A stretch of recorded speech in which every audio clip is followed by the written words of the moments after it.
Je, umewahi kujiuliza baada ya teknolojia ya AI, je, zipo nyingine zinaweza kuja? Basi kama hujawahi kujiuliza, wacha leo ni kujuze katika hili. Karibu katika simulizi za Fatma Bennad. Na leo nawaletea simulizi hii kuhusu teknolojia ya teleportation, yaani teknolojia ya kuyeyuka. Actively working in this direction for more than 20 years, achieving amazing results. So, how close are we to creating a teleporter?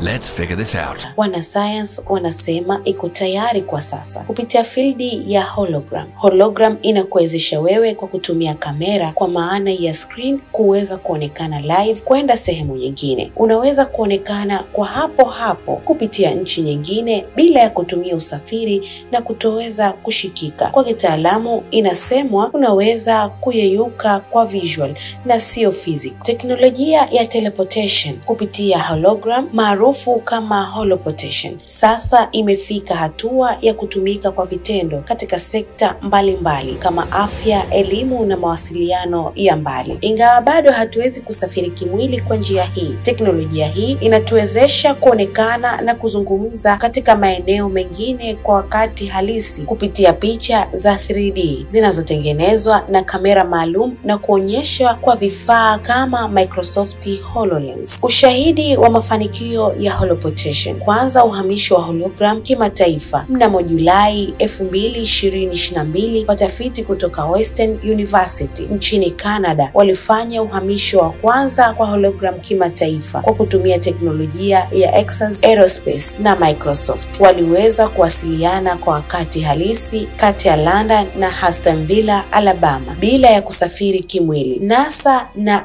ISS. NASA ilifanikiwa kumuingiza daktari kwenye kituo cha kimataifa cha anga yani ISS kwa kutumia hologram mnamo Aprili 2022. Hii ilifanikishwa kwa kutumia program ya Exa HoloWizard na vifaa vya HoloLens, ikiruhusu mawasiliano moja kwa moja kati ya daktari na wanaanga. Lakini jambo la tatu, maonyesho ya Microsoft na holoportation. Microsoft Research ilionyesha teknolojia ya holoportation ambapo watu waliweza kuonekana kama hologram katika maeneo mengine kwa wakati halisi wakitumia kamera za 3D na vifaa vya HoloLens. Hii ilionyesha uwezo wa teknolojia katika kuleta watu pamoja bila kuwa mahali pamoja kimwili. Lakini jambo la nne, maendeleo ya 5G kwa holoportation. Chuo kikuu cha Shwari kupitia kituo chake cha 5G na 6G Innovation Center kimeunda jukwaa la program linalowezesha uhamisho wa hologram kwa kutumia teknolojia ya 5G, likilenga kupunguza gharama na kuongeza ufanisi wa matumizi ya holoportation. Maendeleo ya teleportation